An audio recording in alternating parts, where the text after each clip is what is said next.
Friends, welcome back to our channel. Latest updates కోసం friends ఛానల్ని subscribe చేసుకోండి friends. And పక్కనే ఉన్న బెల్ ఐకాన్ని క్లిక్ చేసి ఆల్ ఆప్షన్ని సెలెక్ట్ చేసేయండి.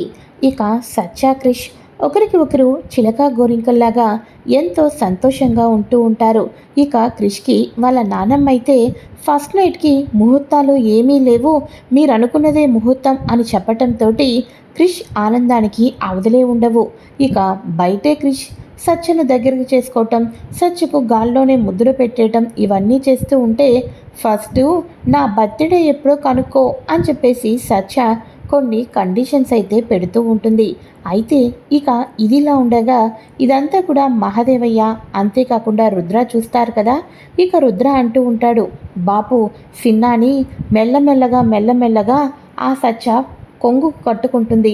ఇట్లా అయితే సిన్నాగాడు మన మాట వింటాడా? సిన్నాగాడికి పెళ్ళాన్ని దూరం చేయాలి, ఆ సత్యని చిటికిలో వేసేసి ప్రాణం తీసేయాలి అని చెప్పేసేసి అంటూ ఉంటే, ఒరే నువ్వు అనుకున్నట్టుగానే కుందేలురా సత్య, ఆ కుందేలు ఏమీ చెయ్యలేదు. ఆ కుందేలు మీద మనమేమి పిచ్చుక మీద బ్రహ్మాస్త్రం వేసినట్టు వెయ్యక్కర్లేదు. ఆడుకుంటుంది కదరా, ఎంతకాలం ఆడుకుంటుందో ఆడుకోనిరా. ప్రతిసారి కూడా కుప్ప కూలి పడుతుంది. ఈ సిటీలో ఈ చుట్టుపక్కల తను ఏం చేసినా ఎవరిని కలిసినా మనకు తెలియకోకుండా ఉంటుందా చెప్పు? 2-3 ప్రయత్నాలు చేస్తుంది. ఆ తర్వాత నీ పెళ్ళాం ఇప్పుడు వంటగదిలో పనిచేసుకుంటుంది కదా, గట్లనే ఇక ఏమీ చేయలేక వంటగదికే పరితమైపోతుంది. పిచ్చుక మీద బ్రహ్మాస్త్రం ఏమీ వేయక్కర్లేదు కానీ పద వెళ్దాం అని చెప్పేసి రుద్రాన్ని తీసుకొని మహాదేవయ్య అక్కడి నుంచి వెళ్ళిపోతారు. అయితే ఇక ఇదిలా ఉండగా ఇక సత్య ఆలోచిస్తూ ఉంటుంది, క్రిష్కి నేను నిజం చెప్పానని తెలియకూడదు, అలా అని తన కన్న తండ్రి బాపు కాదన్న విషయము తెలియకూడదు, కానీ బాపు తనని తక్కువ చూస్తున్నాడని నిజాన్ని క్రిష్ అంతల క్రిషే తెలుసుకునేటట్టు చేయాలి. అలా చేసినట్లయితే క్రిష్కి పూర్తిగా మ్యాటర్ అంతా అర్థమైపోతుంది అని చెప్పేసేసి సత్య ఆ రకంగా ఆలోచిస్తూ ఉంటుంది. ఇక క్రిష్ అయితే సత్య బర్త్డే ఎప్పుడు ఏంటి అన్నది ఎంతగానో ఆలోచిస్తూ ఉంటే ఇక ఈవినింగ్ అయ్యేసరికి సత్య క్రిష్ని దగ్గరికి తీసుకొని, నువ్వు ఏదైనా సాధించాలనుకుంటే తప్పకుండా సాధిస్తావు క్రిష్, నీ మైండ్కు నువ్వు షార్ట్ పెట్టు, అసలు ఏంటి ఎలా అని ఆలోచించావే అనుకో నీకు తప్పకుండా తెలుస్తుంది క్రిష్, నాకు నీ మీద నమ్మకం ఉంది, నా బర్త్డే ఎప్పుడో నువ్వు కనిపెట్టేస్తావు, నా మీద నీకు బోలెడు ప్రేమ ఉంది, ఆ ప్రేమని గట్టిగా ఆలోచించావే అనుకో అదే నీకు సమాధానం చెప్తుంది అని చెప్పేసి అనగానే, ఏందో సచ్చ ఇటువంటివన్నీ పెడుతున్నావు, ఏందో నా ఫస్ట్ నైట్ ఎప్పుడు జరిగిద్దో ఏందో అని చెప్పేసేసి అనుకుంటూ ఇక నిద్రపోతూ ఉంటాడు.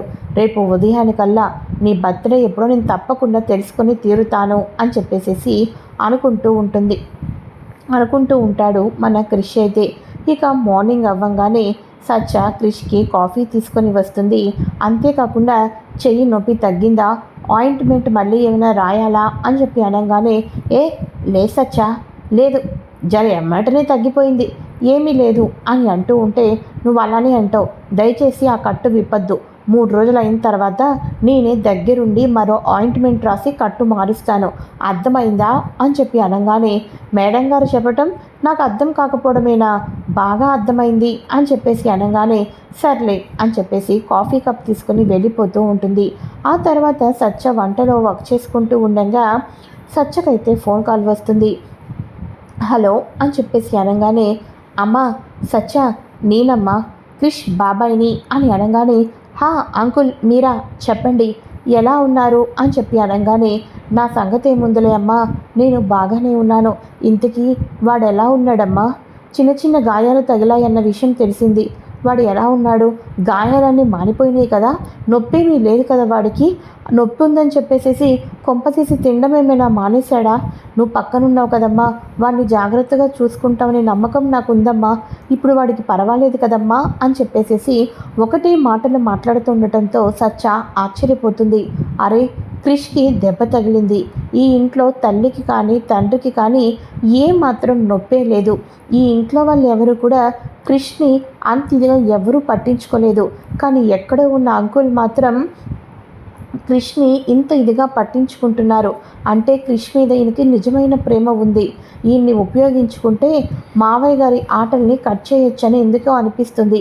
ఈయన మంచితనం నాకు బాగా నచ్చింది అని చెప్పేసి సత్య అనుకుంటూ ఫోన్ని అయితే పెట్టేస్తుంది. ఇక కట్ చేస్తే కొద్దిసేపు అయిన తర్వాత ఇక క్రిష్ వాళ్ళ బాబాయ్ తిన్నగా ఇంటికైతే వచ్చేస్తాడు. మహదేవయ్య తన తమ్ముడు రాక చూసి వీడు మళ్ళీ తిన్నగా ఇంటికి వచ్చేస్తున్నాడు ఏంటి, ఏం చేస్తున్నాడో ఏంటో, వీడు మళ్ళీ ఏం తెస్తున్నాడు ఇంటికి అని చెప్పేసి, ఏయ్ ఏంట్రా పిలవని పేరెంటానికి వచ్చినట్టు నా ఇంటికి వచ్చావు అని అనగానే, నాకు అంత అవసరం ఏముందిరా, నేను పిలవకోకుండా ఎందుకు వస్తాను, పిలిస్తేనే వచ్చాను అని అనగానే, నేను పిలవలేదు కదా అని చెప్పి అనగానే, నేనే పిలిచాను మావయ్య గారు అని సత్య అయితే చెప్తుంది. ఏంది, నా తమ్ముణ్ణి సత్య పిలిచిందా అంటే ఈ సత్యకి కొంప తీసి క్రిష్ నా కొడుకు కాదు అన్న విషయం తెలిసినట్టుగానే నా తమ్ముడు కొడుకు అనే నిజం కూడా తెలిసిపోయిందా ఏంటి, ఆ విషయం తెలిస్తే వీళ్ళిద్దరూ ఒకటైపోతే అమ్మో లేదు, అలా ఎట్టి పరిస్థితుల్లోనూ జరగటానికి వీల్లేదు అని చెప్పేసి మహదేవయ్య అనుకుంటూ ఉంటాడు.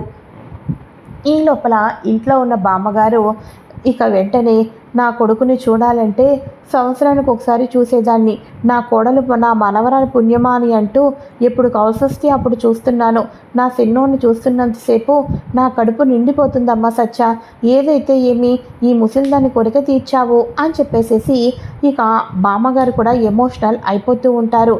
ఇక వెంటనే ఈ లోపల క్రిష్ రాగానే, సిన్నాన్న ఎందుకు సిన్నాన్న నువ్వు ఏడనే ఉండిపోవచ్చు కదా అని చెప్పేసి అనగానే, ఎందుకురా ఈ ఇంట్లో ఉండి ఏం చేయాలరా నేను అని చెప్పి అనగానే, ఏ జరా నీ కొడుకునేమో ఫారెన్లో పంపించావు, నువ్వు ఒక్కడే ఏం చేస్తావు, ఈ ఇంట్లోనే ఉండిపో, అప్పుడు నువ్వు ప్రతిరోజు నేను బాగున్నానా లేదా అన్న విషయాన్ని నువ్వు కనుక్కో అక్కర్లేదు, నీ కళ్ళ ముందే కనిపిస్తూ ఉంటాను అని అంటూ మాట్లాడుతూ ఉంటే మహదేవయ్యకు కోపంలో రగిలిపోతూ ఉంటాడు.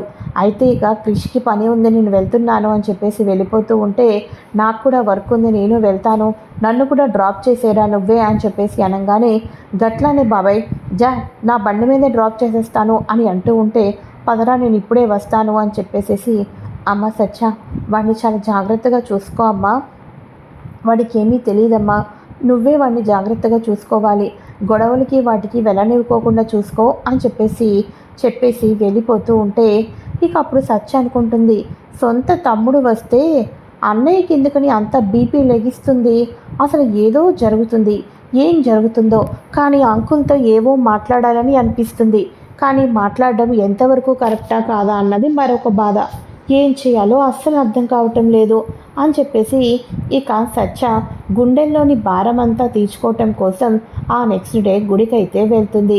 గుడికి వెళ్ళి దేవుణ్ణి ప్రార్థించిన తర్వాత ఇక నువ్వే నా భర్తకు నిజం తెలిసేటట్టు చేయాలి, ఆ దారి నువ్వే చూపించాలి అని చెప్పేసి దేవుణ్ణి కోరుకున్న తర్వాత అనుకోకోకుండా మన మహదేవయ్య తమ్ముడైతే కనిపిస్తాడు.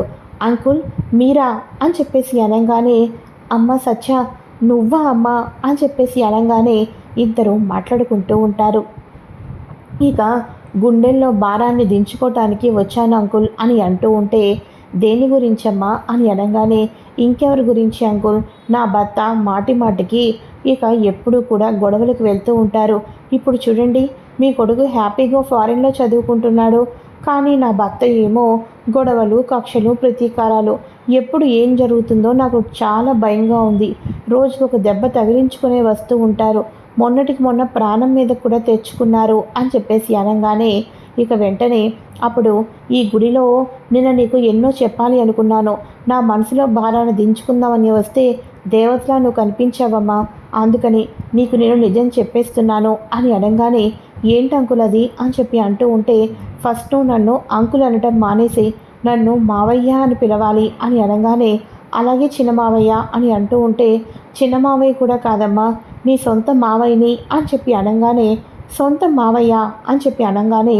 అవునమ్మా నువ్వు అనుకున్నట్టు క్రిష్కి కన్న తండ్రి ఆ మహదేవయ్య కాదు నేనే అనే నిజాన్ని అయితే చెప్పేస్తారు. సత్య ఒక్కసారిగా నిజం విని షాక్ అయిపోతుంది. ఆ తర్వాత సత్యకు కూడా మహదేవయ్యే తన కొడుకు కాదు, రాజకీయానికి ఒక కాపలా కుక్కలా మాత్రమే వాడుకుంటున్నాడు, తనని బాగా స్వార్థంతో వాడుకుంటున్నాడనే విషయం తెలుసుకొని ఏం చేయాలో అర్థం కాక ఆ అమ్మవారి దగ్గరికి వచ్చాను అని, ఆ అమ్మవారే మీ రూపంలో నాకు సమాధానం చెప్పిందని సత్య కూడా అనుకుంటూ ఉంటుంది. ఇక మహదేవయ్య నిజస్వరూపం తెలుసుకొని మహదేవయ్య క్రిష్ ప్రాణాలనైనా పణంగా పెట్టి ఎమ్మెల్యే అవ్వాలనుకుంటున్నాడని ఇవన్నీ కూడా వీళ్ళిద్దరూ మాట్లాడుకుంటారు. ఇక వాడి అంతు ఎలా తేల్చారో నాకు తెలుసమ్మా. నువ్వు నాకు ఇంతకాలం ఒంటరిని అనుకున్నాను, నాకు సపోర్టుగా దొరికావు. మన ఇద్దరము తలుచుకుంటే వాడికి గట్టిగా మనం బుద్ధి చెప్పగలం అని చెప్పేసి గుడిలో మావయ్య కోడలు ఇద్దరూ కూడా ఒకటి అవుతారు.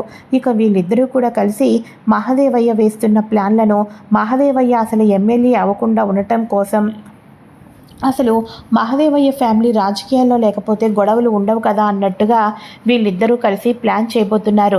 మరి వీళ్ళిద్దరూ కూడా కలిసి మహదేవయ్యకు ఏ రకంగా బుద్ధి చెప్పాలి అనుకుంటున్నారు మన క్రిష్కి.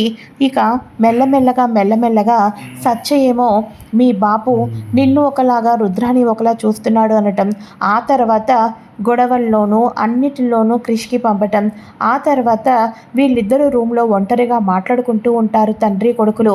మరి వీళ్ళిద్దరూ ఒంటరిగా మాట్లాడుకుంటూ ఉన్నప్పుడు క్రిష్ అయితే రూమ్లోకి వెళ్ళటం జరుగుతుంది. తండ్రి కొడుకులు మాట్లాడుకుంటున్న మాటలు విన్న తర్వాత క్రిష్ అమాంతం షాక్ అయిపోతాడు రానున్న ప్రోమోలో. మరి ఇంతకీ వాళ్ళిద్దరూ ఏం మాట్లాడుకుంటున్నారు, క్రిష్ అసలు ఏం విన్నాడు, క్రిష్ ఎందుకు షాక్ అయిపోయాడు, నిజం తెలుసుకుంటున్నాడా? మరెన్నో లేటెస్ట్ ఇన్ఫర్మేషన్ కోసం ఫ్రెండ్స్ తప్పకుండా ఛానల్ని సబ్స్క్రైబ్ చేసుకోండి. Thanks for watching friends. Bye.